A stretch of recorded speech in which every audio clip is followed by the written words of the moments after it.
ПСН-тэй хамт байгаа үзэгчдэд баярлалаа. Монголын хоккей холбооны дээд лигийн за эргээд хангар зоогийн давталгаа явсан. За анх хоёрын бэлгүүн баруун жигүүрээр Битак руу Шайбигаас ихний голыг оруулсан Идрийн гэрэлт хангар клубын ихний голыг оруулж байна. За энэ лигийн хамгийн шилдэг тамирчтай нэг. За давталгаа эндээс баруун жигүүрээс эхэлсэн төвдөө дамжуулалт өгөөд зөвхөлтийн гүйцэтгэл Мажир Шайб за салгаж чадсангүй. Эсэргээрээ шарангуул сүрэг давталгаанд орсон. Мөнх дуулах ихний голыг оруулж байна. Гол! Инженер шарын гол майнус баг. За давталгааны харцгаая. За өөрөө ер нь хамгаалтын бүсээс Шайб аваад гараад ирсэн юм байна. Тэгээд одоо Один буюу манай хоккейний хэллэгээр бол одоо Один буюу хаалгачийн өвдөс яг ганцаар сая дахиад нэг илүү тоглогчтой тоглолт явуулсан бол тэгээд дахиад ч пенальти авахар байлаа. Шидсэн. За мишиг сүрэнгийн шин золбоо. Багийн лидер багийн гол тоглогчтой нэг өнөөдөр хожигдох хэрэггүй тоглолтод өөрийн үүргээ сайн биелүүлэх ёстой. Маш гоё шийдэлт байжээ. Хаалгачийн хоёр гүлний завсраар хамгаалагчдын голоор тэр зайг хараад чин золбоогоос эхлэх ёстой. Доор хайсан. Дамжуулалтаа амжилтгүй болсон ардаас дахиад нэмээд зогссон. За шарын голын тоглолт эсрэг баг нь их алдаа гаргаж байгаа учраас сайн болж байна. Гэхдээ эргээд урагшаа гарсан. За шорт хенд гол буюу одоо хүнд тутаахта гол оруулж чадлаа хангар дэхэн яа байгаа ч гэсэн өөрөө сугарж гараад одоо бас нэгэн зайнаас шидэлтийг үүсгэж яг бүр 90 булан гэж ярьдаг буланд нь голыг хийж байна.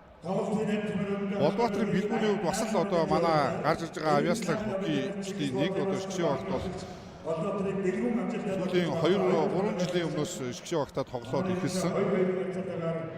Одоо энэ тоглолтын хувьд бол за энэ ч гэрэлт нэг эсрэг нэг гараад ирсэн.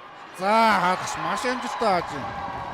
Ой хаалт байлаа. Ганбаатарын ууган баяр хаалтыг гүйцэтгэлээ. За шарын голын тоглолтоо баг зэрэг унаад эхлүүлээ. Хангардынхаа 90 илүүтэй тоглоод байна шүү. За бэлгүү энэ тоглолтын 2 дахь гол оруулах боломжтой. Бэлгүү! Баяа ахлагч бэлгүүний ур чадвараа гайхуулсан давталгааны төгсгөл байлаа. Бэлгүү одоо 2 голыг хийж байна. Энд ч сугараад гараад ирсэн. Гэрэлт энэ дамжуултыг маш гоё гаргаж өгсөн. Хаалгачийг жижигхэн одоо урдаа сааж туураад энэ дээр хаалгач цаашаа баруун тишээ одоо шилжээд унтж байгаа. Тэгэнгүүт зүүн тишээ багтаад хаалгач шилжиж амжилтгүй. Үнээр гоё төгсгөл байжээ. Бэлгүүний ур чадварыг бид өнөөдрийн тоглолтод хангалттай харж байна. Уг нь хөнгүү зайраа өгсөндөө энэ Шайбыг бас зогсоочор байсан урагшаа. За тэнгис сугараа гараад ирсэндээ за маш гоё хаалтыг хийлээ. Батгойж. За клоусеп буюу хаалгач шууд бэлгэр одоо өмгийг Шайбыг барьж авч хаалаа. За Батбэлгүү хангардаас фейс оф дээр ялаад шууд зогсон. За ер нь фейс оф дээр ялна гэдэг нь өөрөө хоккейд маш том зүйл байдаг юм аа гэдгийг эндээс харууллаа. Идрийн гэрэлт тооны харьцааг 4-2 болгож байна. Одоо удаашруултаас хараад энэ ч шийдсэн ойгоод гарч ирсэн үед за бэлгүүн дамжуултыг гэрэлт рүү маш гоё өгсөн юм байна. Тэгээ гэрэлт бол одоо туршлагатай тамирчин Бацаа энэ Шайбыг татсан гэрэлт хаалга руу явуулсан. Ойгоод гарч ирсэн тамирчин анх хоёрын бэлгүүн гэрэлт рүү шууд нэгэн үлдээр өгөөд гэрэлт нэгэн үлдээр тоглолтыг харуулж байна. Жохон эсрэгээр одоо шарын голын тоглолт унах гад байна тийм ээ. Сэргэлт хэрэгтэй байна. За энэ цэнгэлийн ямар гоё ганцаарчсан тоглолт вэ? Ундрагмагийн цэнгэл багта 3 дахь явуулах хэвээр тэр тоглогч нь цэнгэл байлаа. За энэ чи нэг зангаж инкс хөхийг шитгэж байгаа болж хуураад тэгээд их батын дамжуулалт явсаар байгаа тоглогч төр ирсэн хаалгач сайн хаалаа. Маш аюултай шийдэлтэй. Ойроос савлж гүйцэтгсэн боловч хаалгач амжилттай хаалаа. За Баатархуу хаалгач өнөөдрийн тоглолтод хэд хэдэн аюултай цогцлтуудыг хаалаа. Тутаагаа юм шиг л. Ой хаалт байлаа. Батойж сэрэн балчгийн цогцлтыг амжилттай хамгааллаа. Маш гоё шүүрсэн байв. Болормогийн Батойж.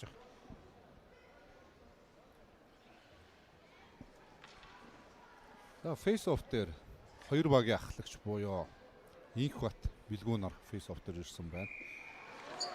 Болцооны бүстэй шайбыг хадгалсан бэлгүүний гой дамжуулалт бэлгүүнээс бэлгүүн рүү шайб очоод гол орлоо. Үнэхээр гоё дамжуулалтыг гаргаж ирлээ тийм ээ. Үнэхээр гоё тоглолоо. Хамгаалтан дээр шайбыг таслаа, дамжуулалтыг яг цагт нь зөв газар зөв байрлалд нь өглөө. Тонерцо 5-3 болж холтлоо. Шарын голынхныг улам хүнд байдалд оруулж байна. Жинхэнэ муган тулгуурт орлоо. Шарын голынхан төгсөлж гисэн гоё байжээ. Болтбаатарын бэлгүүний дамжуулалтаар анх хоёрын бэлгүүн багтаа 5 дахь гоолыг авчирч байна. Шидэлч гэсэн маш гоё болжээ. Доогоор зүүн гол болсон. За багийнхлагч бэлгүүний хувьд энэ тоглолт ингээд 2 гол 2. Яахгүй бах. За одоо тэгээ шарын голынхаа ерөн сүүлийн нэг 5 минутаар ороход өвдөө өөрчлөгдөхгүй байх юм бол түрүүн хэлсэнчлэн за гол орсон. Инсүх гол оруулчихоо да.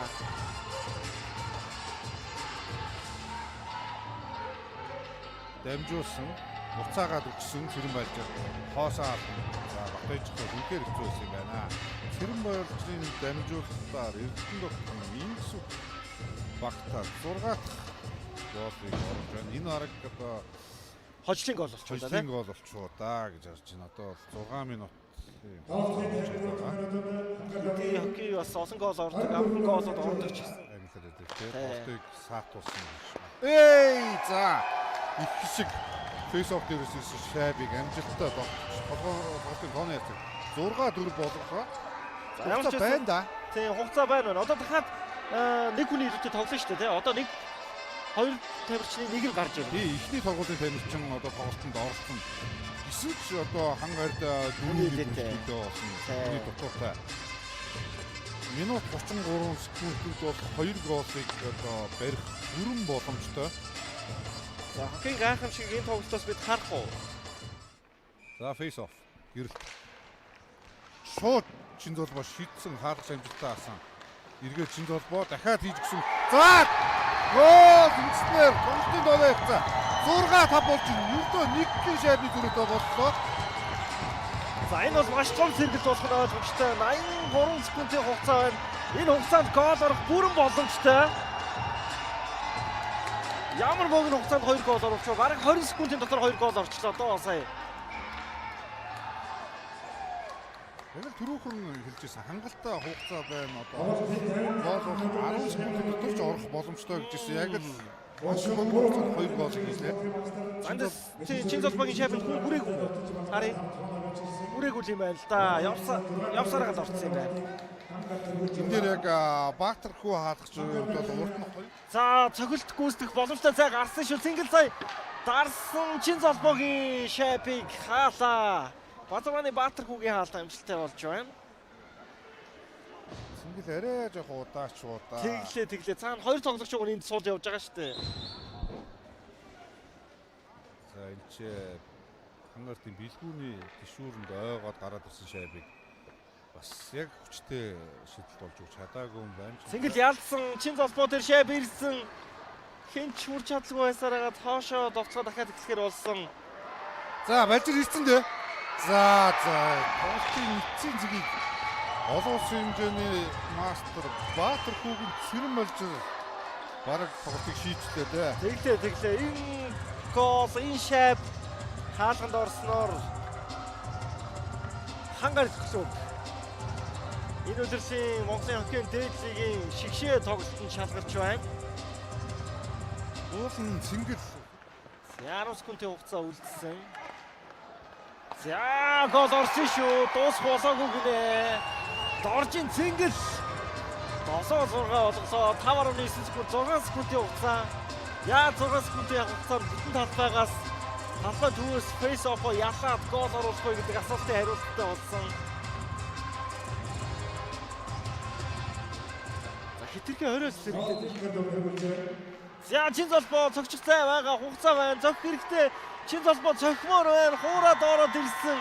Цохих хэрэгтэй байлаа. Ингээд тоглолт 7-6-гийн хязгаартай маш ойрхон ширүү өрсөлдөөн хангаар клубын ялтаар үлдчихтэл Монголын хоккейн дээдлэгийн аврагын төлөө шалгарч үлдэж байна. Маш харамсалтай шаргал майнус агаш